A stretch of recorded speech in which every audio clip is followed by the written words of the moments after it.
सुप्रभात प्यारे बच्चों। आज आप सभी लोग हिंदी व्याकरण में विशेषण के विषय में आज आप सभी लोग अध्ययन कर रहे हैं। तो आइए विशेषण की परिभाषा। आखिर विशेषण किसे कहते हैं? विशेषण शब्द का जो अर्थ होता है वह होता है विशेषता।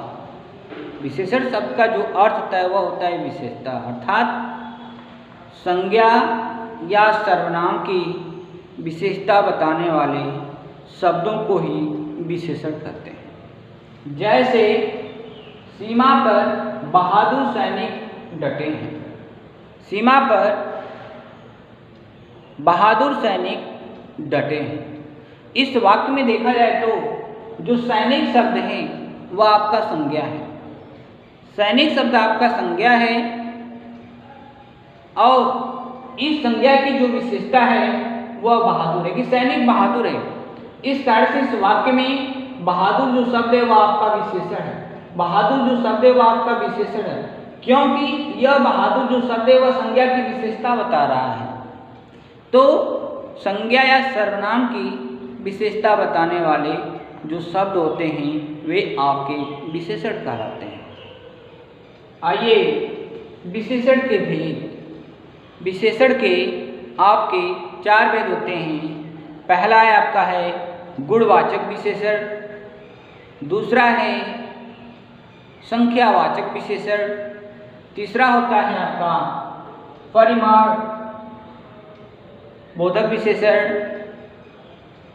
और चौथा है आपका सार्वनामिक या संकेत बोधक विशेषण। सार्वनामिक या संकेत बोधक विशेषण। जैसे यहाँ लिखा है गुणबोधक विशेषण, तो इसे गुणवाचक विशेषण भी कह सकते हैं।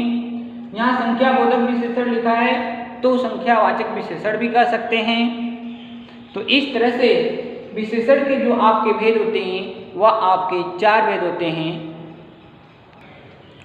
तो विशेषण के जो आपके 4 भेद होते हैं उनमें से पहला है गुणबोधक विशेषण।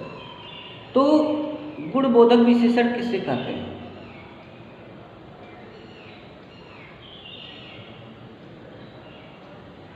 जो विशेषण शब्द संज्ञा या सर्वनाम के गुण दोष, आकार या रंग संबंधी विशेषता को बतलाते हैं तो वे जो शब्द होते हैं आपके गुणबोधक विशेषण कहलाते हैं। तो गुण दोष में जो आपके शब्द आते हैं अच्छा है, बुरा, सीधा, दुष्ट आदि जो होते हैं गुण दोष में आते हैं। जैसे आकार में लंबा है, चौड़ा है, छोटा है, बड़ा है, मोटा है आदि जो शब्द आते हैं आपके आकार में आते हैं। आकार संबंधी विशेषता को बतलाते हैं। अब आई जैसे रंग में लाल है, पीला है, नीला है, हरा है आदि जो शब्द होते हैं रंग संबंधी विशेषता को बतलाते हैं। तो गुणबोधक जो विशेषण होते हैं जो शब्द संज्ञा या सर्वनाम के रंग, रूप, गुण, दोष आदि की विशेषता को बतलाते हैं तो वे जो शब्द होते हैं आपके गुणबोधक विशेषण कहलाते हैं। अब आइए संख्या बोधक विशेषण। संख्या बोधक विशेषण किसे कहते हैं? तो जो विशेषण शब्द संज्ञा या सर्वनाम के संख्या संबंधी विशेषता को बतलाते हैं वे जो शब्द होते हैं आपके संख्या बोधक विशेषण कहलाते हैं। जैसे मैदान में 40 लड़कियां हैं। मैंने कहा ना संज्ञा या सर्वनाम की संख्या संबंधी विशेषता को जो शब्द बतलाते हैं वे आपके संख्यावाचक विशेषण कहलाते हैं। जैसे मैदान में 40 लड़कियां हैं। 40 लड़कियां हैं। तो इस वाक्य में जो देखा जाए कि लड़कियां जो शब्द है वह आपका संज्ञा है परंतु इस संज्ञा की जो विशेषता है 40 जो है संख्या के रूप में है। इन लड़कियों की जो विशेषता है संख्या के रूप में है। तो इस वाक्य में जो 40 शब्द हैं वह आपका संख्यावाचक विशेषण है।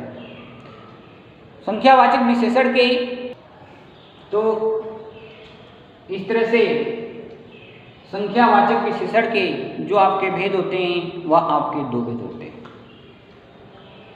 पहला है आपका निश्चित संख्यावाचक विशेषण या निश्चित संख्याबोधक विशेषण, दूसरा है अनिश्चित संख्याबोधक विशेषण।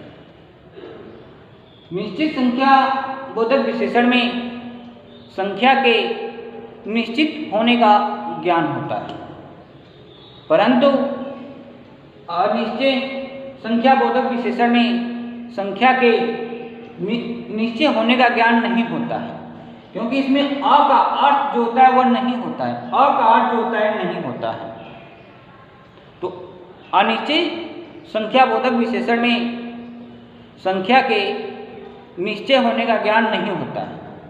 उदाहरण स्वरूप जैसे 2 है, संख्या के निश्चित होने का ज्ञान हो रहा है, 4 है, 10 है, आदि इन शब्दों से संख्या के निश्चित होने का ज्ञान हो रहा है, परंतु कुछ है, कई है, सब है आदि संख्या के निश्चित होने का ज्ञान नहीं हो रहा है। वाक्य के अनुसार देख लीजिए, जैसे 2 बच्चे पढ़ रहे हैं, तो 2 बच्चे पढ़ रहे हैं, तो बच्चे की जो विशेषता है कि संख्या के रूप में कि 2 है, तो यह निश्चित संख्यावाचक विशेषण है। यदि उसको इस तरह से वाक्य का प्रयोग किया जाए कि कुछ बच्चे पढ़ रहे हैं, कुछ बच्चे पढ़ रहे हैं, इस वाक्य में संख्या के निश्चित होने का ज्ञान नहीं हो रहा है। इस कारण से इस वाक्य में जो कुछ शब्द है वह आपका अनिश्चित संख्यावाचक विशेषण है। अब आइए तीसरे नंबर पे आपका परिमाण बोधक विशेषण। आइए अगला है आपका परिमाण बोधक विशेषण। तो परिमाण शब्द का जो अर्थ होता है वह मात्रा होता है, या कह सकते हैं माप तौल। तो जो विशेषण शब्द संज्ञा या सर्वनाम के मात्रा या माप तौल संबंधी विशेषता को प्रकट करते हैं या बतलाते हैं, वे जो शब्द होते हैं आपके परिमाण बोधक विशेषण कहलाते हैं। जैसे 5 लीटर दूध, 5 लीटर दूध तो है, परंतु उस दूध की जो विशेषता है 5 लीटर, तो 5 लीटर जो आपका शब्द है वह आपका परिमाण बोधक विशेषण है, क्योंकि जिन शब्दों से संज्ञा है सर्वनाम के माप तौल संबंधी विशेषता प्रकट होती है, तो वे जो शब्द होते हैं आपके परिमाण बोधक विशेषण कहलाते हैं। आइए परिमाण बोधक विशेषण के जो भेद होते हैं आपके 2 भेद होते हैं। पहला है निश्चित परिमाण बोधक विशेषण, दूसरा है अनिश्चित परिमाण बोधक विशेषण। तो निश्चित परिमाण बोधक विशेषण में क्या होगा, चाहे वह आपका माप तौल संबंधी विशेषता क्यों न हो, तो उसके निश्चित होने का ज्ञान होता है। जैसे 4 मीटर कपड़ा, 5 किलो मिठाई, तो आदि इन शब्दों से एक निश्चित होने का बोध हो रहा है, एक निश्चित होने का ज्ञान हो रहा है। अब आइए अनिश्चित परिमाण बोधक विशेषण। अ का अर्थ होता है नहीं, अ का अर्थ होता है नहीं, अगर जो निश्चित ना हो, तो अनिश्चित परिमाण बोधक में क्या होता है, चाहे वह मात्रा हो या माप हो या तौल है आदि के निश्चित होने का ज्ञान नहीं होता है। जैसे कुछ पानी, थोड़ा दूध आदि से निश्चित होने का ज्ञान नहीं हो रहा है, इसलिए यह अनिश्चित परिमाण बोधक विशेषण है। तो अब आइए सार्वनामिक विशेषण। सार्वनामिक विशेषण को संकेत बोधक विशेषण भी कहते हैं। क्यों संकेत बोधक विशेषण कहते हैं? क्योंकि यदि सर्वनामिक जो शब्द आपका लिखा हुआ है, इसका जो मूल शब्द है सर्व और नाम है, परंतु एक प्रत्यय लगा करके सर्वनाम का सार्वनामिक या आपका विशेषण बना दिया गया है। सर्वनाम का ही एक सर्वनाम में एक प्रत्यय लगा करके आपका सार्वनामिक जो है विशेषण बना दिया गया है। तो जब सार्वनामिक जो शब्द है उसका सर्व और नाम है आपका मूल शब्द, तो सर्वनामिक विशेषण में आपके सर्वनामिक विशेषण में सर्वनाम ही सर्वनामिक विशेषण होते हैं। उस दशा में होते हैं जब संज्ञा से पहले आकर के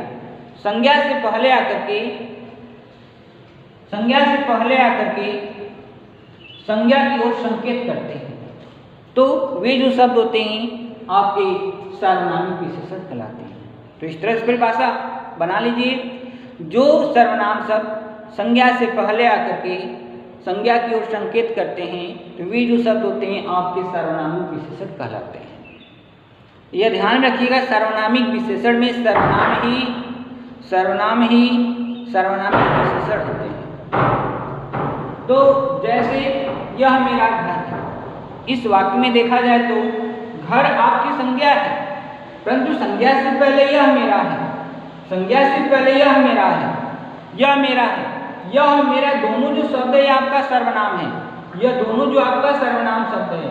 तो संज्ञा से पहले आकर के ये दोनों शब्द जो है घर की ओर संकेत कर रहे हैं, इसलिए इस वाक्य में यह मेरा जो शब्द है वह आपका सार्वनामिक विशेषण हुआ। आगे आइए आपका प्रविशेषण। तो कुछ ऐसे विशेषण होते हैं जो विशेषण की भी विशेषता बतलाते हैं, वे जो शब्द होते हैं आपके प्रविशेषण कहलाते हैं। ध्यान दीजिएगा, प्रविशेषण के लिए मैंने बताया कुछ ऐसे शब्द होते हैं जो विशेषण की भी विशेषता बतलाते हैं, तो वे जो शब्द होते हैं आपके प्रविशेषण कहलाते हैं। जैसे यह बहुत अच्छी कुर्सी है, यहाँ पे कुर्सी की विशेषता है कि अच्छी है, पर इसकी भी विशेषता है कि बहुत अच्छी है। इस वाक्य में जो बहुत शब्द है वह आपका प्रविशेषण है। तो इस तरह से आप सभी लोगों को जो आज मैंने आप सभी लोगों को विशेषण पढ़ाया, ध्यानपूर्वक आप सभी लोग पढ़ेंगे। इन्हीं शब्दों के साथ आज का दिन आप सभी लोगों का मंगलमय हो।